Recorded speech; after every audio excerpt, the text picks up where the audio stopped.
Hello' everyone, আকৌ এটা নতুন ভিডিঅ'লৈ তোমালোকক সকলোকে পুনৰবাৰ অসম কুইক চেনেললৈ স্বাগতম জনাইছো।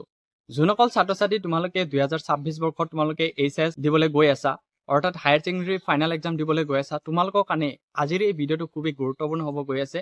কাৰণ তোমালোকে হয়তো চিন্তিত হৈ আছা বা বহুত ছাত্ৰ-ছাত্ৰীয়ে মোক কমেণ্ট কৰি আছে যে আমাৰ যেহেতু এইচএছ ফাৰ্ষ্ট ইয়াৰত MCQ কুৱেশ্যন আছিলে, মাল্টিপল চইচ কুৱেশ্যন আছিলে, সো আমাৰ এই ফাইনেল এক্সাম যোনটো হ'ব, এইচএছ ফাইনেল যোনটো 2026 বৰ্ষত হ'ব লগা আছে, সেই ফাইনেলত আমাৰ MCQ কুৱেশ্যন আহিবনে নাই, আজিৰ এই ভিডিঅ' তোমালোকক একেবাৰে কনফাৰ্মেশ্যন দিবলৈ চেষ্টা কৰিম।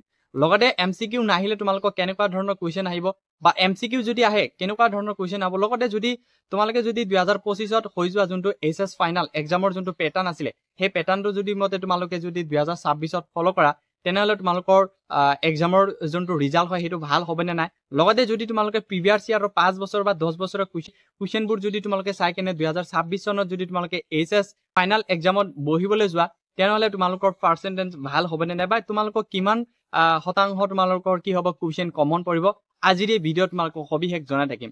বহুত ছাত্ৰ-ছাত্ৰী আছে, বহুতে চিন্তিত হৈ আছে, কাৰণ কিন্তু এতিয়া 2026 আহিব লগা আৰু বেছি সময় নাই। সো যিহেতু তোমালোকে এতিয়া প্ৰিপাৰেশ্যন কৰি আছা বা এক্সামৰ কাৰণে ৰেডি হৈ আছা, বহুত ছাত্ৰ-ছাত্ৰী মনত এইটোৱে প্ৰশ্ন যে আমাৰ MCQ কুৱেশ্যন আহিবনে নাই বা MCQ কুৱেশ্যন আহিলে কেনেকুৱা ধৰণৰ কুৱেশ্যন আহিব, তোমালোকে হয়তো বহুত চিন্তা হৈ আছে।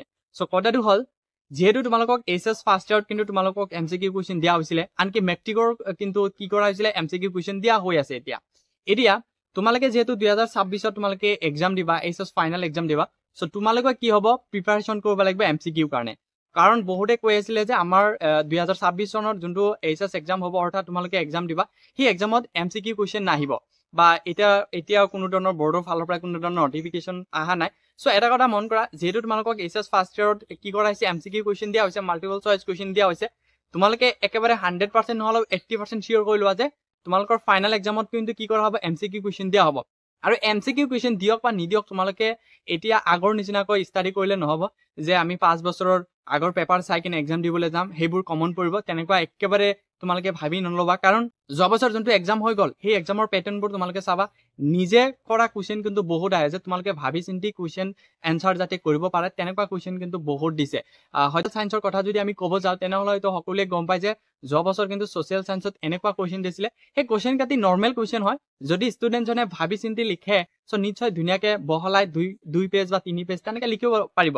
সেইটো লৈ কেনে বহুত কণ্ট্ৰভাৰ্চি হৈছিলে যে এনেকুৱা কুৱেশ্যন দিলে, কিতাপৰ বাহিৰৰ কুৱেশ্যন দিলে। মোৰ মতে তেনেকুৱা কুৱেশ্যন দিব লাগে, কাৰণ আজিকালিৰ ষ্টুডেণ্টবোৰ কি হৈছে অলপ টেকন' হৈ আছে। সো টেকন' হোৱাৰ লগে লগে তেওঁলোকৰ বনাই লিখাটো কেনেকুৱা অভিজ্ঞ হৈ আছে, তেনেকুৱা অলপ টেষ্ট ল'ব লাগে। সো সেইকাৰণে কৈছোঁ 2026ত তোমালোকে ভাবি লোৱা যে তেনেকুৱা কুৱেশ্যন কিন্তু আহিব পাৰে প্ৰত্যেকটা ছাবজেক্টত। এতিয়া biology, chemistry, physics, social science বা তোমালোকক আছামিজ, এইবোৰ সকলো ছাবজেক্টত কি কৰিবা ভিতৰৰ কুৱেশ্যনবোৰ তোমালোকে চাই ল'বা। এতিয়া MCQ দিয়ক বা নিদিয়ক, MCQ যদি দি দিয়ে 10টামান দি দিব পাৰে, 15টামান দি দিব পাৰে বা 20টামান দি দিব পাৰে। যদি তোমালোকৰ কনচেপ্টটো আগৰ পৰাই ক্লিয়াৰ হৈ যায়, এতিয়া MCQ দিয়ক বা নিদিয়ক তোমালোকৰ কোনো ধৰণৰ প্ৰব্লেম নহ'ব। সেইকাৰণে কৈছোঁ, বহুতে ভিডিঅ' বনাই আছিলে যে আমাৰ কি হ'ব 2026 চনত যোনবোৰ এইচএছ ফাইনেল হ'ব তাতে MCQ নাথাকিব, কাৰণ এতিয়ালৈকে বৰ্ডৰ ফালৰ পৰা কোনো ধৰণৰ নটিফিকেশ্যন অহা নাই।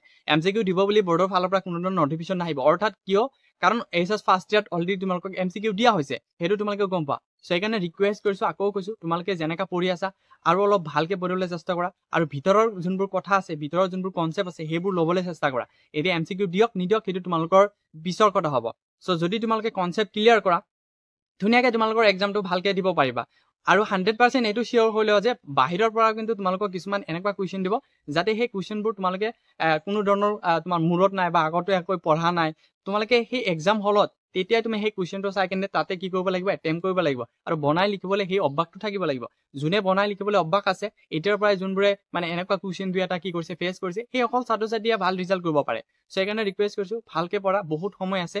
এতিয়া তোমালোকে যি টি ভিডিঅ' চাই কিনে তোমালোকে টেনশ্যন নকৰিবা, যাতে তোমালোকে ডিপ্ৰেশ্যন নোযোৱা যে আমাৰ ভিতৰৰ পৰা কুৱেশ্যন হ'ব আমি নাচাম বা আমি প্ৰিভিয়াছ ইয়াৰৰ কুৱেশ্যন নাচাম। তোমালোকে প্ৰিভিয়াছ ইয়াৰ কুৱেশ্যন চাবা, মই কোৱা নাই যে একেবাৰে নাচাবা, চাবা, কিন্তু প্ৰিভিয়াছ ইয়াৰ কিন্তু এতিয়ালৈকে ফ'ল' হোৱা নাই। 2025 বৰ্ষৰ যদি তোমালোকে এইচএছৰ পেটাৰ্ণটো চোৱা, 25ৰ যোনবোৰ এইচএছ এক্সাম হৈ গ'ল, তাতে কিন্তু এক্সামৰ যোনটো কুৱেশ্যন পেপাৰ পেটাৰ্ণ প্ৰিভিয়াছৰ কিন্তু বেছি ফ'ল' কৰা নাই। সো আশা কৰোঁ তোমালোকৰ 2026 চনতো তেনেকুৱা হ'ব। সেইকাৰণে কৈছোঁ, তোমালোকে ভিতৰৰ কুৱেশ্যনবোৰ কনচেপ্ট ল'বলৈ চেষ্টা কৰা। আশা কৰোঁ এই ভিডিঅ'ৰ পৰা তোমালোকৰ হয়তো বহুতো উপকৃত হৈছে। আৰু তোমালোকে চেনেলত যদি এতিয়ালৈকে ছাবস্ক্ৰাইব কৰা নাই চেনেলটো ছাবস্ক্ৰাইব কৰিবা, বেল আইকন টিপি অল কৰি দিবা, যাতে এনেকুৱা ইনফৰ্মেটিভ ভিডিঅ' তোমালোকে অতি সোনকালে পাই যোৱা। লগতে এটা ৰিকুৱেষ্ট, সৰু ৰিকুৱেষ্ট, তোমালোকে এই ভিডিঅ'টো তোমালোকে কোনটো ডিষ্ট্ৰিক্টৰ পৰা চাইছা নিশ্চয় কমেণ্ট বক্সত কমেণ্ট কৰিবলৈ নাপাহৰিবা। ধন্যবাদ।